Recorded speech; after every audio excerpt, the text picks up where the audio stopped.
Hi po mga best, I'm Eric Michael Reyes, your accredited real estate salesperson from the Best Modern Townhouse Manila. Nandito po tayo sa 3-story townhouse. Modern siya. Ayan. Nandito po tayo sa almost finished na siya. Actually, ang turnover nito is September 2025.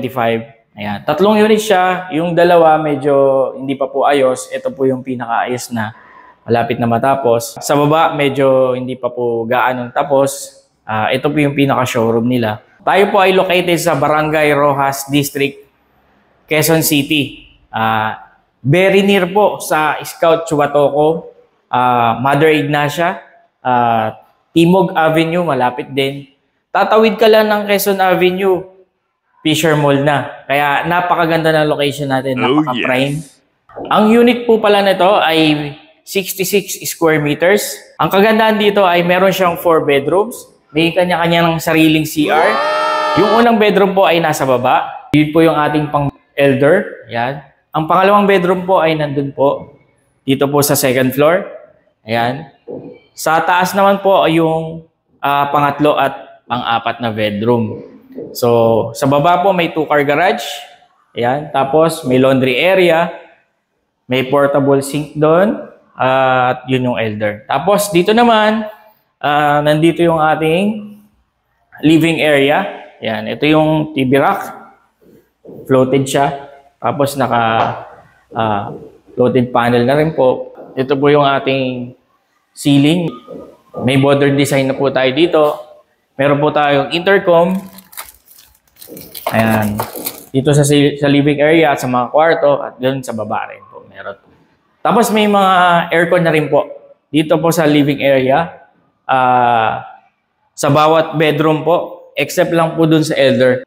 Tapos ito, napakalaking window dito sa living area. And then, maluwag na rin po siya. Ito po yung ating dining area. Ayan, may libre na po siyang 6-seaters na chairs po. Ganun din, nandito po yung ating kitchen. Meron po tayong powder room at yun yung ating second bedroom na may sariling CR na rin. Tapos sa taas naman po, nandun yung ating 2 bedroom, may kanya-kanyang CR na rin po. Ito naman po yung ating CCTV. Ayan, dito po yung monitor niya, nandito. Ayan, ito po.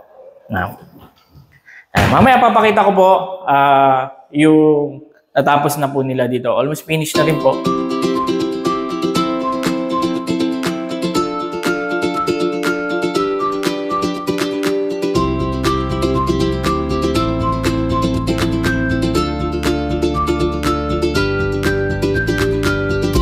Po, ayan, 2-car garage. Ayan. Ayan, kasyang-kasya po dito kahit 2 SUV. Ito naman yung kanya security gate. Ayan. Bukod sa gate, sa main gate, meron po siyang gate dito for our security. Dito po ilalagay yung water pump. Ito po yung kanyang cistern at portable sink. Dito man po ilalagay yung inyong washing machine. At kung may dryer po kayo, dito nyo po siya ilalagay. Ayan, may space pa po dyan. Bago tayo makiat, nandito yung first bedroom natin. Ito po yung para sa ating elder. Ayan. Ito yung special features niya dito. Meron po siyang polycarbonate na plastic dyan na para sa sunlight. Ayan. Kita po natin. Mayroong sunlight po dyan. Hindi na po lalabas si elder para magpa-araw pa. Kahit dito siya sa room niya, arawan na po siya. Ayan. Napakaganda. Meron po siyang intercom at mga cabinets. Ayan. Mga pin lights. Ayan. Ito naman yung kanyang toilet and bath. May sink na po dyan, toilet bowl, and head shower. Meron na rin po, may bintana. May design na rin po. Ito naman po tayo sa ating second floor. Solid na rin po yan. Mga grades natin.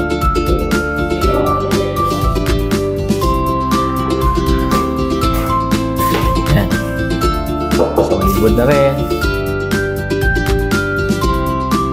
Ito po yung ating dining and living area. Merong intercom. Naka-floated panel na rin po siya.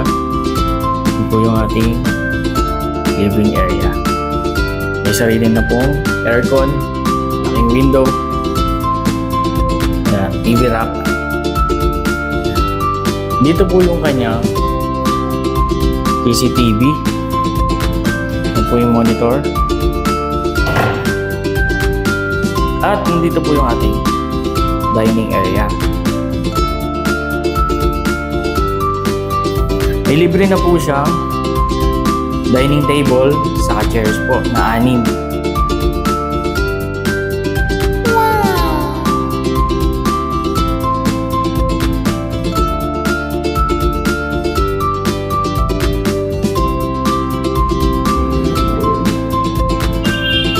Ito naman po yung ating kitchen. Pagandaan po dito, sliding na po siya. So, may division siya kung kitchen dito sa dining and living area. Para kung magluluto, hindi po papasok yung puso. Yan, napakahaba na po nito. Napakahaba na po ng kitchen natin dito. Yan, sa food preparation, lawak na po yung space niya. Pull out na po itong faucet niya. Yan. Single pero malawak. Yan. At napakaraming base cabinet at hanging cabinets. Yan. Meron po siyang cleavering range hood. Yan. Napakaluwag na rin. Mahaba po siya. Yan yung ventilation. Dito po sa kitchen, meron pong powder room. Ayan.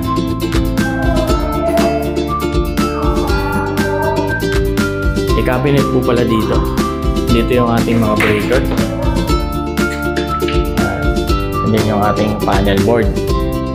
At dito may lagayan ka pa. Ayan. Bago tayo makiat, meron tayong bedroom dito. Yung bedroom na to, meron siyang sariling toilet and bath. Maluwag na rin po siya. Yan. May vanity. Modern na rin po.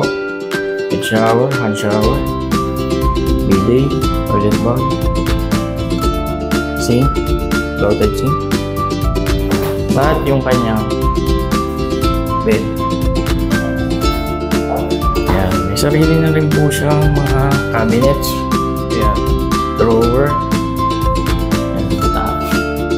floor to ceiling. Ito po yung cabinet niya dyan. Ito yung ating window, free aircon, intercom. Naka-floated na rin po yan. Yan po ilalagay yung bed nyo. Kaya kahit double para nabubuksan pa rin po yung cabinet nyo. At dito naman yung inyong maglalagay kayo na TV and video wall. So, yun po. Punta naman tayo sa taas. Sa bedroom number 3 and 4. Yan. Dito tayo sa open space. Yan. Merong dalawang saksakan. Isa dyan, solar power. Yan. Open space. Pwedeng receiving or family area niya po. Maluwag po. Ito yung backup niya. Power bar. Backup. Solar power. Yan po yung backup.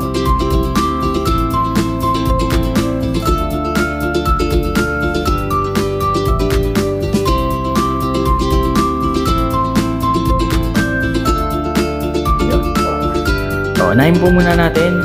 May dalawang bedroom dito. Isa dito at isa po doon. Unahin muna natin dito. Ito po yung kanyang ventilation. So dito sa bedroom number 3, meron po siyang kanyang toilet and bath. Meron na pong heater. Ayan. Full toilet and bath. Ayan, meron po siyang vanity dito. Ito yung cabinet niya. Ito po yung kanyang lagay ng bed. Double o queen, kaya po dito. Ayan, meron na po siyang sariling aircon. Naka-floated panel na po. Punta naman po tayo sa master's bedroom. Ayan, meron din po siyang sariling intercom. Ayan, napakaluwag ng CR dito sa master's bedroom. May floated sink po dyan. Tapos, may mga toiletries na lagayan. Saucepan. Full toilet and bath po siya.